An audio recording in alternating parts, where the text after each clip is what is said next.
The Benjamin Dixon Show is only possible with listener support. Go to www.thebenjamindixonshow.com to register for our blog and join the Progressive Army. I believe this is episode 648. I'm going to cover several things in this episode. First and foremost, I want to address this tweet from a colleague, I guess you can say, in this YouTube podcast, political commentary space. Kyle Kulinski made a tweet that I can't disagree with more. And it's important that we discuss it because at the core of it, not just because Kyle tweeted it, that's not as important as the fact that what's at the core of this tweet is a problem that plagues progressive circles and liberal circles.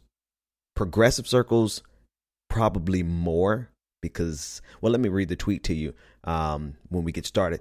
Secondly, I'm going to cover Think Progress being censored by Facebook as a result of a conservative media platform, the Weekly Standard, being given fact-checking powers over progressive and liberal content, and why this is not the same as what happened to Alex Jones, and why we see some of the same people who were screaming over Alex Jones from the left are silent about this because they don't like Think Progress. The horseshoe theory, as much as people don't like it, there's some truth to it. And you'll see why. That's probably going to be in the B segment. And last but not least, somebody accused me of going after Jimmy Dore because I wanted more ratings. And anyone who looks at my YouTube numbers obviously knows that I genuinely am not concerned about the numbers that I get on YouTube. I've always been preeminently concerned with speaking the truth, how I see it, no matter who it pisses off. And I think, well, I'll talk about that more in the C segment.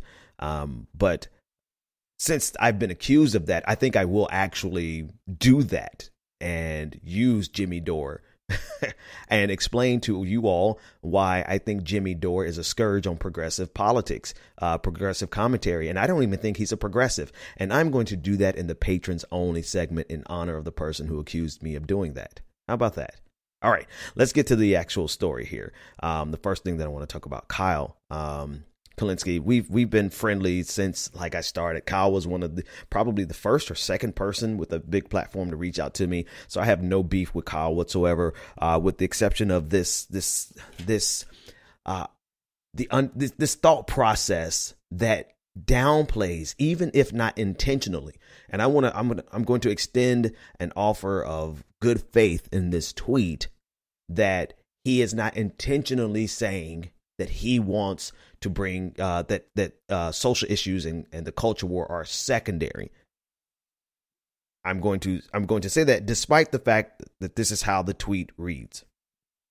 Quote, "The culture war is largely a distraction from the economic war. While we fight over Hollywood and social issues, billionaires, oligarchs, and corporations bribe/buy the government and rig the system in their favor and against the overwhelming majority of Americans." Now, despite how you heard it and how I read it, and I'm still going to extend some benefit of the doubt. It's early, and it's like 8 o'clock in the morning. I'm recording it whatever time I can get it in. I'm going to extend the benefit of the doubt to Kyle to suggest that he did not genuinely have in his heart an intention to minimize the importance of social issues, despite the fact that that's almost like literally what's being said in this tweet. Because afterwards he says this. Let me read it, the rest in context. He says, "The point is, demagogues like Trump use issues like immigration to divide and conquer. It's a purposeful strategy to get middle-class whites to hate poor people of color with no money and no power. If you convince them that the real problem isn't the rich, they redirect their very real anger." He went on to say, "People interpret it," and this was after, he got some backlash, immediate backlash. He said, "People interpreted my culture war tweet as me saying social issues don't matter. Wrong. I'm saying elites gleefully use those issues to divide and conquer. It's a distraction. It's also the oldest trick in the book. All right. Here's the problem. The problem is when you have a platform, you have a responsibility because people are going to not always read your things clearly. I'm being extremely generous here. And the problem that I have with people like Kyle, when it is the rare occasion that I have an issue with Kyle, it's because they say things and they don't take any real responsibility for how their audience accepts it and how that spreads and affects the broader movement. In his replies, you can see people manning him, agreeing with him, and saying that these are truly, identity politics. That's how Donald Trump got elected, and all those things that have become a problem on the left because you have a segment of the left that genuinely wants to do away with the notion of social issues and identity politics. And there, if as soon as you point out the fact, because facts don't care about your feelings. As soon as you point out the facts that the overwhelming majority of people who agree with that sentiment that Kyle put out there are white and predominantly white men who don't have to worry about the majority of social issues. There's a reason social issues are so effective in dividing the country, and I'll get to that in a second.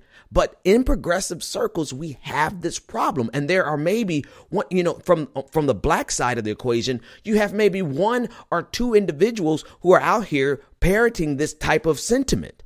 And again, like I've said on many occasions, people thought that was me because I identified the weaponization of identity politics during the 2016 election, and people were offering me a job here and they wanted me to come up to New York to do this and got me a deal doing that. And once they realized that, no, that's not really me. I'm not the guy who's just going to slam identity politics, especially not for money, because I do what I believe in. I know it when it becomes a problem, when people weaponize identity politics from the Democratic Party against progressives. That is a problem. But here, this is taking that to the extreme and ignoring the fact that the culture war is as real as it gets, my man. Social issues are as real as it gets, especially for the people who are affected by them. The culture war is not a distraction. It is real life. Especially when you're talking about people being deported. I mean, at a minimum, you have to see how callous that tweet is. At a minimum, as you read the replies, now you're going to have a hard time finding the positive replies because he's been flooded. I mean, he got ratioed on this one. He's been flooded with negative responses to his tweet because they're pointing out the obvious truth that it's extremely callous for people who claim to be our allies to dismiss social issues and the culture war as a distraction when their lives are being destroyed because of policies. This tweet makes it seem as though culture wars and not just the tweet. Again, I want to bring it up to a higher, 30,000 foot level because it's not just him. And I want to be extremely clear about that because this is a problem that is pervasive across white, progressive, and liberal spaces. I've pointed out the progressive problem because on the left, they think it's all about, on the further left, they think it's all about a class critique that if we just do away with this capitalist construct, then we can resolve so many of our social issues. And that may be true in theory, but it's in theory, and you have absolutely no means of bringing that into practice without fighting the culture war first. Shorter, if you do not fight the culture war and win the culture war, you will never destroy capitalism. This isn't a chicken or the egg thing. It's 100% truth that you cannot get rid of capitalism until you win the culture war, because the culture war is the shield that surrounds capitalism.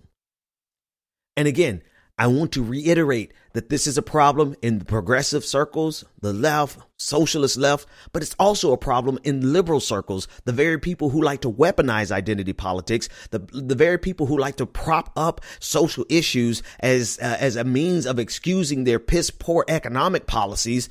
Neoliberal Democrats, they also have a problem with this because as soon as the rubber meets the road, they're willing to sacrifice social issues. I mean, on a macro level, in terms of policy on a national level, but as well as an individual micro level, one-on-one relationships. If you ever deal with white liberals, it's just white straight liberals, white straight men liberals. It's just like dealing with, some conservatives. When the rubber meets the road, if they see how your social issue is beneficial to them, they will use it. But as soon as they get tired of it, they dismiss it. So this is a problem across the board. And that's why I don't want to make this about Kyle, even though Kyle's tweet is the jump off. There is a problem when your allies, I don't care what version, what ideological persuasion they are, whether they're just center right Democrats or all the way to Marxist Leninists and further left than that.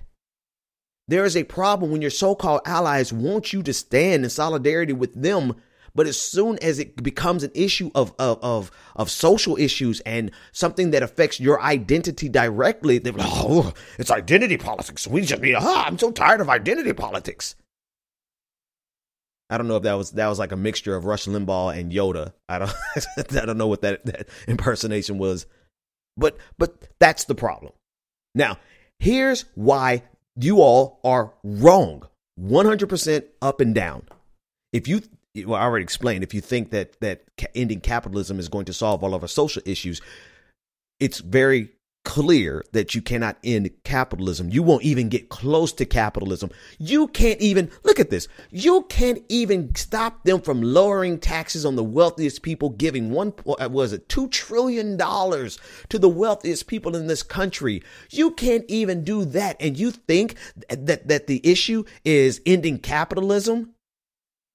The reason you can't do that is because you have not yet been able to penetrate the seemingly impervious shield of the culture war, of social issues. Number one, all that matters to conservatives are social issues. That's the only thing that matters to them. They have demonstrated their willingness to suffer economic harm, personal economic harm, in favor of standing in their own version of solidarity against social progress. They would rather sacrifice their personal economic security to make sure that women lose the right to choose. If nothing, let's just start there. They are willing to die. There is nothing more important to them than stopping women from having the right to choose. You could forget it. You will not persuade a pro-life person, a pro-lifer, especially in the extremes that we see today. You will not convince them that economic issues should be preeminent, because nothing else matters to them. And this is where I think this is where so many progressives are getting it wrong. You think that if you could just sit down and reason with them, no, nothing matters except social issues, the culture. They are terrified. They switch from pro-lifers to the white genociders, people who believe in white genocide. The most important thing to them is keeping America as white as possible. They don't care. They not only don't care about their economic plight, because they feel like their economic plight is the problem, is the creation of immigrants and Jews. This is the level of racism that exists and surrounds their brains. And you honestly think that you could sit down and reason with them and explain to them that what they have to do is to let's fix the economy, let's get rid of capitalism, and you'll become a better person, and it's going to fix your pocket. When they've demonstrated they will sacrifice it all to stop immigrants from coming into this country and browning America. I mean, I'm talking about the individuals that you think that you could sit down and reason with and just circumvent the social veil, the social barricade The culture war that is a shield that's blocking them from thinking about anything else. You think you could just skip over that and get to their economic problems when their entire lives and their entire way of thinking has been shaped? Everything about their existence is a culture war. I've only addressed two, but we can go. The people who are willing to lay their lives down to stop gay marriage. Holy cow, we can go issue by issue, and I will show you that you are never going to be able to convince them. Forget about, even if you take away the top-down structure that I think is erroneous in your thinking, you think that this is being something pressed from the top down. It's actually bottom up. But even if you take away the oligarchs who understand this about them and cater to them about this, even if you take it away, at the core of these individuals, the micro level, one by one by one, the most important thing to them is their opposition to same-sex marriage, their opposition to abortion, and their opposition to the browning of America. And if you don't understand that, then you're really doing nothing. You're absolutely doing nothing as a commentator. You're doing nothing as an individual on social media. You're doing nothing. I don't think any of you who actually think that are in organizing. You can't be, because in organizing, you would learn this firsthand. If you actually went from behind the computers and went into the streets and talked to these people, you would realize that at the core of their individual person, of their identity, their own personal identity, is opposition to any social progress, to people who don't neatly conform to their Christian values. And that is the shield, the nearly impervious shield that protects capitalism. And so while you think the solution is ending capitalism, you're not even able to get close to ending it. You can't even touch it. You can't even slow down the acceleration of capitalism. All right, number two. And I meant to mention in number one, the reason this is obviously is because it's birthed into them. It's born. They're groomed into this. They're born into families that recycle this, that replicate this thinking. There was a book by James Kennedy, former pastor of Coral Ridge Presbyterian Church in Fort Lauderdale, Florida. And his book was How Would Jesus Vote? And in that book, he told his congregation, he told millions of people that every other issue besides social issues should be secondary. Economics should be secondary. There's a pamphlet, a very popular pamphlet that was distributed to millions of people at hundreds of thousands of churches, called How a Serious Christian Should Vote. And in that same pamphlet, which was very short, I think it was like 4 pages, it says every other issue, including war and including economics, should be secondary to social issues. This way of thinking is replicated across generations, individual by individual. And if you think that it's a top-down construct, I'll explain why that's wrong. Or actually, I think I probably already did. Moving on. Number two, the culture war, the social wars literally affect the lives of your so-called allies.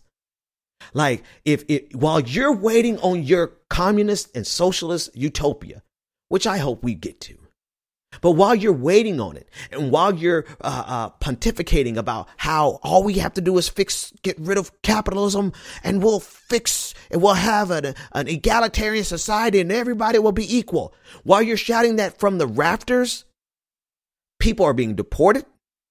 And you thought Obama was bad. Everybody complains about Obama. Everybody likes to point out Obama was bad. Look at what Trump is doing to real lives. The women are on the verge of losing their right to choose. The voting rights of African Americans across this country, which are critical to any idea that you want to get implemented in this country. The voting rights have been under attack, and they're consistently under attack. And there's escalation in the attacks underneath the Trump administration. The Obama administration lost an important case, but they were at least fighting on the right side of it. And now the Trump administration is fighting on the wrong side of it, making it easier to disenfranchise millions of voters who have progressivism at their core. But no, it's all a distraction. And again, whether or not that's what Kyle was intending to convey, that's what so many people in his audience heard, and that's what's regurgitated once they hear it. And that has become a fundamental problem in progressive and liberal circles, the idea that identity politics are secondary.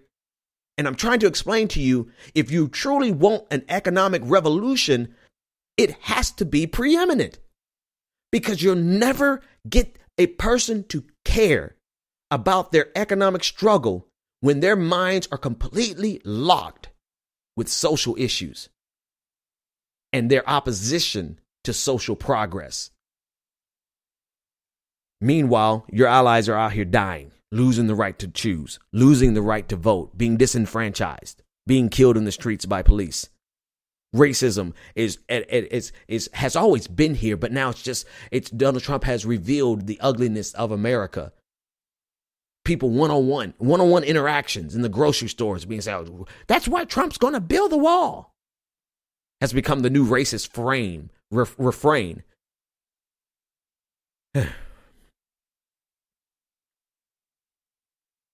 Here's the other part. Here's number 3. Dang, this episode is going to be long. You probably won't even want the bonus stuff. Number 3, conservatives are treading new ground on social media and new media with massive funding that gives them a tremendous advantage over liberals and progressives. And that new territory that they're treading and that they're making gains in faster than progressives can keep up is 100% about the culture war. There are no YouTube channels that are championing the Chicago School of Economics that are successful. There are no YouTube channels that are championing the greatness of American imperialism. These channels are 100% about the culture war. And the reason I'm bringing this one up is because this is exactly where progressives are losing. We can't compete on social media. I mean, sure, you have the Young Turks, but are we expecting them to do this on their own? I mean, conservatives have the ability to take no-name nobodies who are, all they could do is fit in a nice suit or a nicely fitted dress and stand in front of a camera and read a teleprompter. They have no skills outside of that.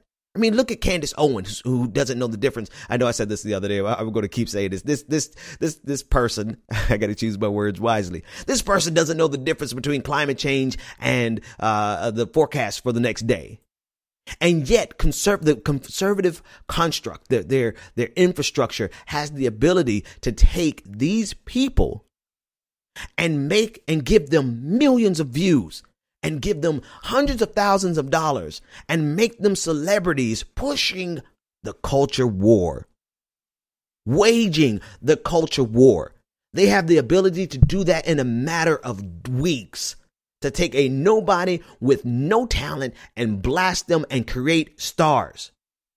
We have nothing like that on the left. Nothing. All you have is a bunch of us who've been grinding for years.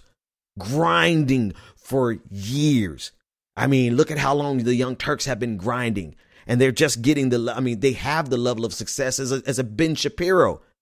Ben Shapiro, who was given, I forgot how much venture capital he was given to build the Daily Wire, just handed him a check. Something that took the Young Turks 10 years rather to build. You know, we don't have that infrastructure. And the reason is because conservatives understand how to protect everything they have. And that's by weaponizing the very real culture war that is the utmost importance to their supporters. It is preeminent. It is the front line.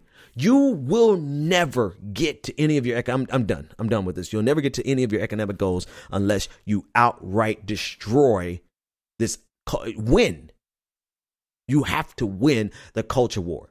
And if you're not engaging in it, then you're doing nothing but sitting back and theorizing about how great a socialist society would be. Every outlet, and I will say this, every single outlet, media outlet, from The Intercept to Jacobin to anybody else out, the podcast, all of you who are out here putting emphasis on class, cool, that's fine. But if you do it with a disdainful view of the social wars, better yet, let me qualify this. If you're not fighting the culture wars, you're doing nothing but navel gazing.